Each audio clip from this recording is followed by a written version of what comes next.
Now I see your face is covered in tattoos. What is the one that looks a lot newer? It's right on your forehead below the sack tattoo. What does that say? That's my moniker. That's my nickname. It says Lowdown. Lowdown?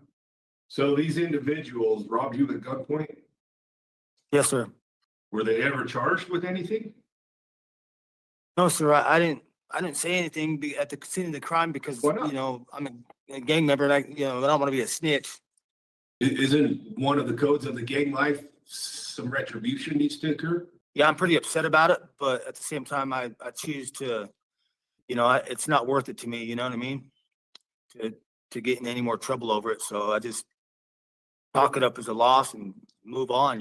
What if a shot caller tells you something does have to happen? I don't listen to nobody. I'm my own man.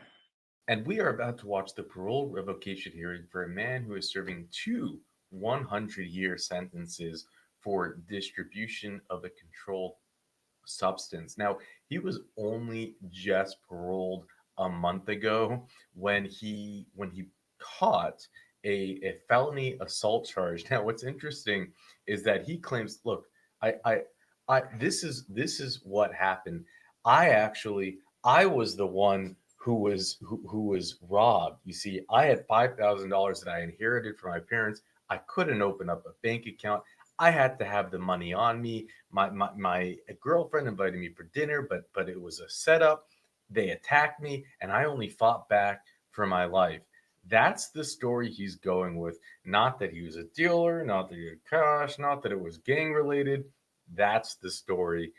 Do you think that Utah is going to buy it? Well, I'll let you know the results at the end of the hearing. On record. This is the time and place set for a parole violation hearing for Bryant Robert Mitchell, Center number 83270. Is that you, sir? Yes, sir. It's me. Good afternoon. My name is Ray Reynoso. I'm a hearing officer with the Board of Pardons and Parole, and I'll be conducting your hearing today. With us, we have your attorney, Ms. Kay Conyers, and Agent Josh Barrett from APMP on video. Can you see them both? Yes, sir. Thank you. I'll be taking testimony from both you and Agent Barrett, so I'll need to place you under oath. If you could raise your right hands for me, please. Do you swear or affirm the testimony you're about to give will be the truth, the whole truth, and nothing but the truth? Yes, sir. Great, thank you. You can put your hands down. Mr. Mitchell, did you receive 7 days written notice of this hearing? Yes, sir. Did you receive your blue disclosure packet? Yes, sir. Did you have a chance to speak with Ms. Conyers? 2 days ago, I think. Yeah. Yes, sir. Right. Yes. Thank you. So, Ken, it looks like the board conducted a PD hearing back in June, continued it pending case number 241100171. So in that case, it looks like he pled guilty to assault as a Class B misdemeanor, and aggravated burglary and property damage destruction were both dismissed.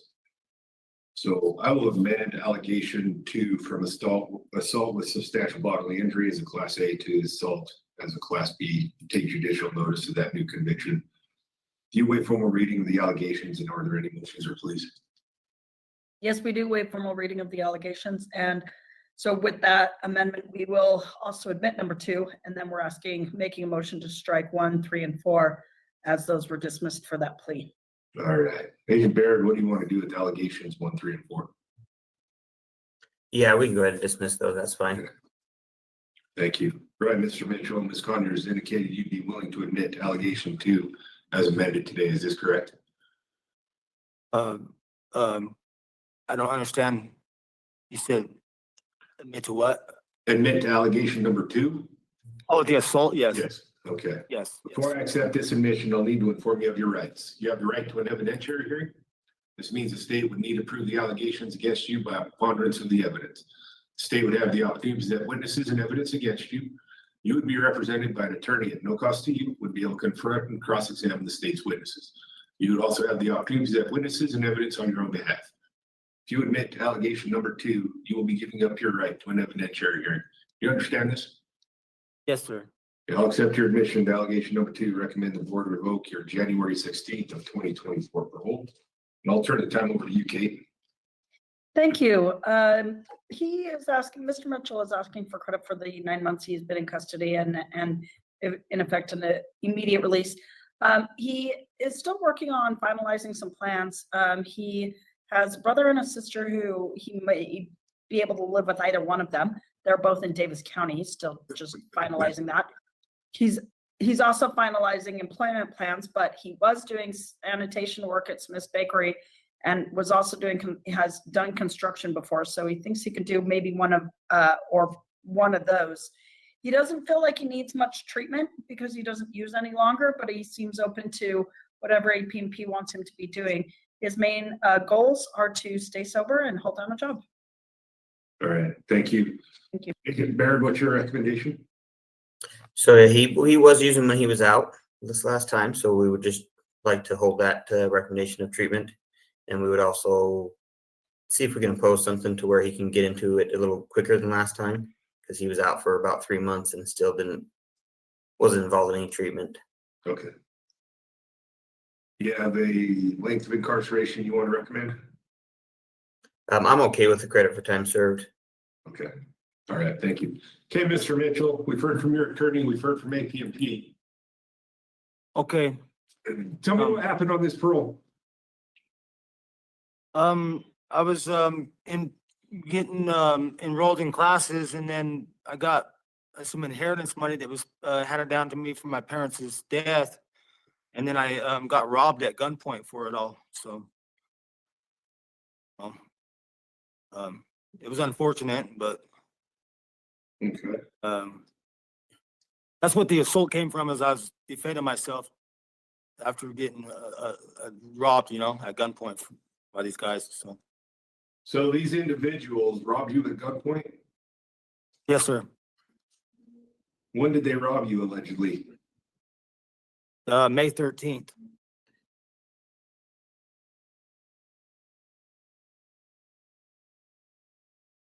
So instead of calling the police, you decided to go to their house? No, I was called over there and they set me up to rob me because she knew I had the money on me. I couldn't get a bank account opened up because I had temporary ID. It wasn't a hard copy ID. It was just a prison ID. So I had to have the money on me in cash. And our toxic relationship went, we would argue a lot. We was fighting a little bit. And so she had me set up to get robbed for the money that she knew I had on me, on my person. How much was it? There was $5,000 cash left on me. So you said it was a toxic relationship. Why'd you go over there then? She invited me over. She said to come over for dinner. But it turned out that after dinner, her friends started showing up. I only recognized one out of the four. And then they just started jumping me and robbing me. I thought she was just gonna call me over to have dinner, but it was more than that. She knew how much money I had on me. Okay. How did she know you had the money? She had the money on you. What's that? How did she know you had money on you? She's the one that took me to go see my brother to pick it up. My brother Craig. Okay. He's the one that gave it to me after I got out of prison.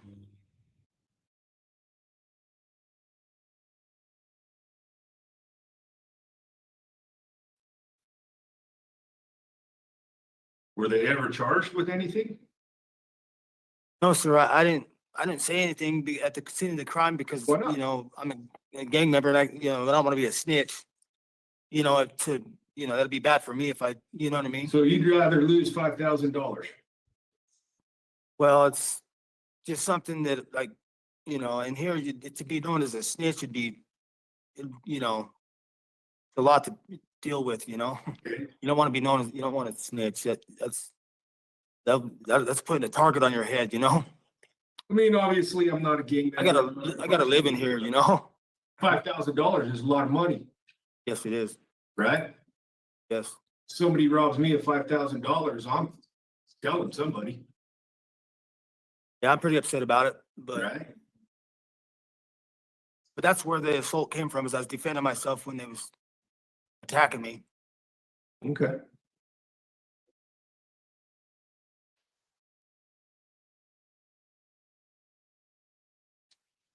So hypothetically, you get released from prison. What's going to happen? You see this individual in the community, what's going to happen? Nothing, because I don't want to come back to prison. Okay. I mean, I have another question for you. You mentioned the gang life is obviously, Yes, it's, isn't one of the codes of the gang life, some retribution needs to occur? well, yeah, it's optional if it's up to me, you know, it happened to me. It's not mandatory or nothing, but you know, yeah, I'm pretty upset about it, but at the same time, I choose to, you know, it's not worth it to me, you know what I mean? To get in any more trouble over it. So I just chalk it up as a loss and move on, you know? What if a shot caller tells you something does have to happen? I don't listen to nobody. I'm my own man. Okay. All right. Tell me about your drug use while you were on parole. Did you use any? I slipped up here a little bit here and there. I was smoking a little bit of methamphetamines, yes. How many times did you smoke? Occasionally, a few times. Okay. Times here and there. Were you under the influence when you got arrested? Yes, sir.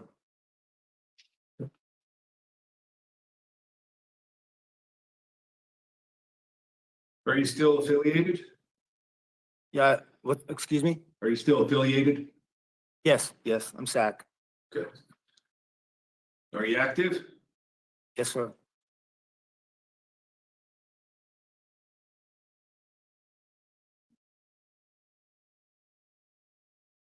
Now I see your face is covered in tattoos. What is Yes. the one that looks a lot newer? It's right on your forehead below the sack tattoo. What does that say? That's my moniker. That's my nickname. It says Lowdown. Low down? Yes, sir. Okay, and that's your moniker? Moniker, yes. Okay, all right. It just looks a lot newer than the other ones. That's why I was asking. Yeah, I had it gone over because it was fading. The sun was fading it. Okay. How's your mental health? I enjoy artwork, so I want to become a tattoo artist. My mental health, it's good. Okay. Have you ever been diagnosed with any issues? No, sir. Do you take any medications? No, sir. How's your physical health? It's good.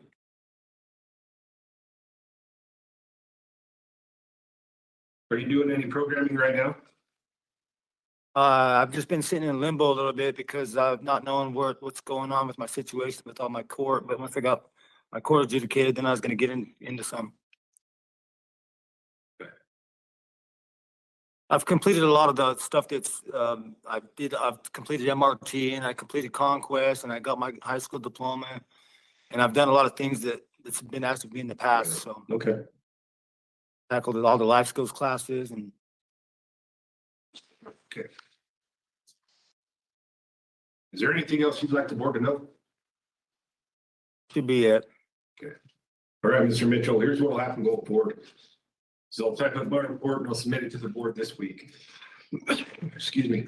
Takes 3 out of the 5 board members to agree to make a decision. Once that decision is made, they'll notify you in writing through inmate mail. If you have friends or family who want to know what the board's decision is, they can check the board's website and it'll be updated as soon as a decision is entered, okay? Hey, thank you, Josh. Thank you, Mr. Mitchell. We'll conclude this hearing. Okay, thanks, you guys. Have a good day. Thanks, Josh. Okay, thank you. Thanks. Okay, well, Utah bought it. They are parole granted, right? So here you can see it was revoked February 28, 2025. They'll have him back on the streets March 25th, 2025. It's like less than a month punishment. So they bought his story hook, line, and sinker. If you didn't believe me, here are his 2 5 to 100-year sentences. Now, look, I mean, I'm only speculating on a situation like this. I'm not as smart as Utah, but buying the whole you know, I inherited the $5,000 and this was not getting I mean, you know, look, I mean, if you want to continue to send criminals back on the street, he's initially in for a distribution charge, and go ahead, Utah, you can just go right ahead. But we see this all the time, and those of you not familiar with parole revocation hearings, we cover it in many other states. For example, Louisiana, you don't need proof. You don't go through the court system proof that someone was dealing. It's very different when you're on parole. You only need to have criminal activity. And by all accounts, the criminal activity was there for them to revoke him, but they chose not to. And he's going right back out onto the street. And if you don't think that something else is going to happen, like the parole officer was like, well, don't you have to get your revenge? Don't you have to do something to get the guys back that stole your $5,000? No, I don't want to come back to prison. I won't. But it's like, you already did do stuff to go. You're back in prison. But hey, what do we know? We're just sheeple. Anyways, we'll keep tabs on him. We do keep track of everybody that comes in and out of the system, and we'll replay it and let you know if he comes back. Hopefully more people don't get hurt. And with that, we'll let you go. Now, I see your face is covered in tattoos. What is the one that looks a lot newer? It's right on your forehead below the sack tattoo. What does that say? That's my moniker. That's my nickname. It says Lowdown. Low down? So these individuals robbed you at gunpoint? Yes, sir. Were they ever charged with anything? No, sir. I didn't say anything at the scene of the crime because, Why not? you know, I'm a gang member and I don't want to be a snitch. Isn't one of the codes of the gang life some retribution needs to occur? Yeah, I'm pretty upset about it, but at the same time, I choose to, it's not worth it to me. You know what I mean? To get in any more trouble over it. So I just chalk it up as a loss and move on, What if a shot caller tells you something does have to happen? I don't listen to nobody. I'm my own man.